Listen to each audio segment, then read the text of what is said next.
You think you are just bad at relationships. You tell yourself you are too needy, too cold, too intense, or too distant. But what if the way you love is not random? What if there is a pattern quietly running in the background, shaping who you choose, how you behave, and how every relationship ends? That pattern is your attachment style. Attachment style is the way your nervous system learned to connect with others based on your earliest experiences with caregivers. It is not a label to judge yourself. It is a map that shows how your brain expects love to feel: safe, chaotic, distant, or confusing. And unless you become aware of it, that map will keep deciding your relationships for you, over and over again. There are 4 main attachment styles: secure, anxious, avoidant, and disorganized. These are not boxes, but patterns. You might recognize yourself strongly in one, or see parts of yourself in different ones. The point is not to diagnose yourself perfectly. The point is to understand how your attachment style might be controlling your choices without your conscious permission. Let's start with secure attachment. People with a secure style usually grew up with caregivers who were mostly consistent, responsive, and available. Not perfect, but good enough. They learned that when they had needs, someone would usually show up. So their nervous system associates love with safety, not panic or emptiness. As adults, securely attached people tend to trust more easily, communicate directly, and handle conflict without collapsing or attacking. They can be close without feeling trapped, and separate without feeling abandoned. They still feel jealousy, fear, and insecurity sometimes, but those emotions do not control the whole relationship. They feel waves instead of constant drowning. If this does not sound like you, you are not alone. Most people who are drawn to this kind of content struggled with insecure attachment growing up. Insecure attachment does not mean your parents were evil. It means that, for many reasons, emotional safety was inconsistent. Too much sometimes, not enough most of the time. Your nervous system adapted to survive that. Anxious attachment forms when care is inconsistent. Sometimes your caregiver was present, loving, and warm. Other times they were distracted, overwhelmed, unavailable, or rejecting. As a child, you never knew which version you would get. So your nervous system learned to cling, chase, and monitor constantly to avoid being left alone. As an adult with anxious attachment, you might get attached very fast. You might overthink every text, every silence, every change in tone. You feel too much, but you cannot turn it off. You fear abandonment so deeply that small distance feels like a big rejection. Your brain scans for signs they are pulling away and often finds evidence, even when nothing is wrong. Anxious attachment can control your relationships by making you settle for crumbs. You accept inconsistent love because it feels familiar. You confuse anxiety with chemistry. You tell yourself, if I just try harder, they will finally choose me. So you tolerate hot and cold behavior, mixed signals, and emotional unavailability, because that is what love felt like long ago. Avoidant attachment forms in almost the opposite way. Maybe your caregivers were physically present but emotionally distant. Maybe they shamed your needs, told you were too sensitive, or made you feel like a burden when you asked for comfort. Your nervous system learned that needing people leads to pain, rejection, or humiliation. So it decided, I will not need anyone. As an adult with avoidant attachment, you value independence to the extreme. You might be very good at taking care of yourself, but struggle to let others in. When someone gets emotionally close, you feel smothered or controlled. You pull back, shut down, or create distance. Sometimes you disappear emotionally right when the relationship starts to deepen. Avoidant attachment controls your relationships by keeping you in a constant push-pull. You crave connection, but as soon as it appears, your defenses activate. You might say you want love, but choose emotionally unavailable partners or sabotage healthy ones. You tell yourself stories like, no one really understands me, or people always disappoint me, without noticing how you also keep people at arm's length. Then there is disorganized attachment, sometimes called fearful avoidant. This style often develops when the person you depend on for safety is also a source of fear, chaos, or harm. Love and danger are mixed together. Your nervous system receives two opposite messages: go close to survive and run away to survive. There is no safe direction. As an adult with disorganized attachment, relationships can feel like emotional storms. You might swing between anxious and avoidant behaviors, clinging tightly one moment, then pushing the person away the next. You can feel an intense need for closeness and an intense fear of it at the same time. It is confusing for you and for anyone who tries to love you. Here is the hard truth.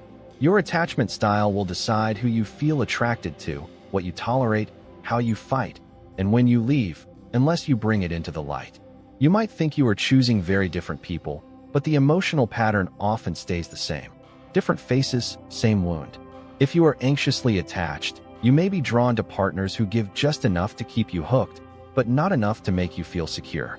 If you are avoidantly attached, you may be drawn to people who chase you, so you can stay in control by staying distant. If you are disorganized, you may be drawn to intense, up and down dynamics that feel like home, even if they hurt you. This is not about blame. It is about recognizing that your nervous system is trying to recreate what is familiar, not what is healthy. Familiar feels safer to the brain, even when familiar is painful. That is how your attachment style silently controls your relationships.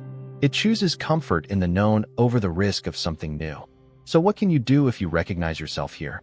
The first step is simple but not easy: awareness without self-attack. Instead of saying, "I am too clingy," you can say, "My anxious attachment is activated." Instead of, "I am cold and broken," you can say, "My avoidant defenses are trying to protect me." Naming the pattern creates space between who you are and what you learned. The second step is to notice your automatic moves in real time.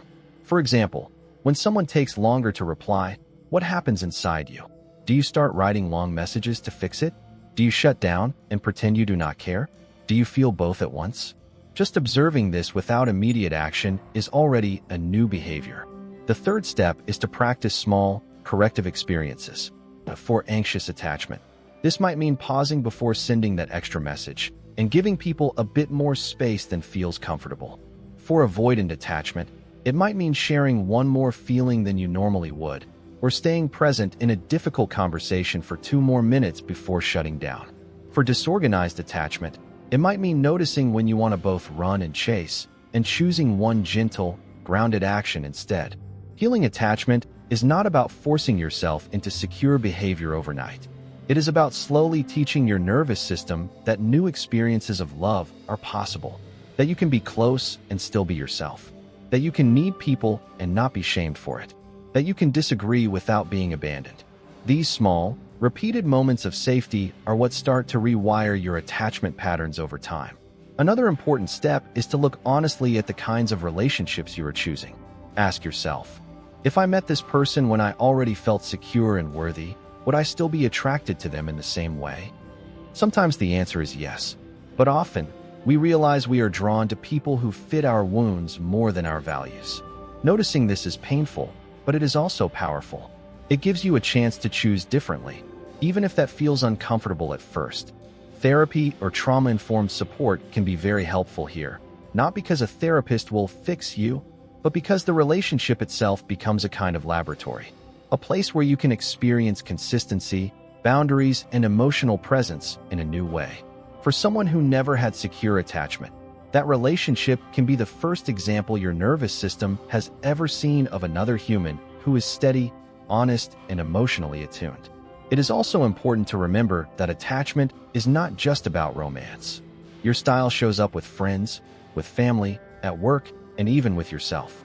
The way you talk to yourself when you make a mistake often mirrors how caregivers once spoke to you. The way you handle conflict with friends often mirrors how conflict was handled at home. Seeing these echoes can be painful, but it also means you have many places to practice new patterns, not just in dating. You are not doomed to repeat your attachment style forever, but you also cannot think your way out of it in a single breakthrough moment. Change comes from small, consistent actions that send a different message to your nervous system. I am allowed to be here. My needs are not disgusting. Boundaries are not abandonment. Love is not supposed to feel like constant fear. Over time, your relationships start to look and feel different. You might notice that red flags feel louder and harder to ignore. You might feel less attraction to chaos and more drawn to people who are steady and kind, even if that feels strange at first. You may catch yourself before you chase, before you run, or before you push someone away. That pause, that one new choice, is what healing an attachment pattern looks like in real life. Your attachment style was formed for a reason. It was your nervous system's best attempt to keep you safe in an environment that was not always safe or stable. You do not have to hate it. You can thank it for helping you survive and still decide it does not get to be in charge of every relationship you build from now on. If your relationships feel like the same story with different people, it is not because you are cursed or unlovable. It is because your attachment style has been quietly writing the script. The more you understand it, the more you can pick up the pen and write something new. Subscribe for more on attachment, trauma, and deep mind patterns. Like if this helped you see your relationship patterns with more clarity. Share it with someone who keeps asking, why do I always end up in the same kind of relationship, and deserves a kinder answer.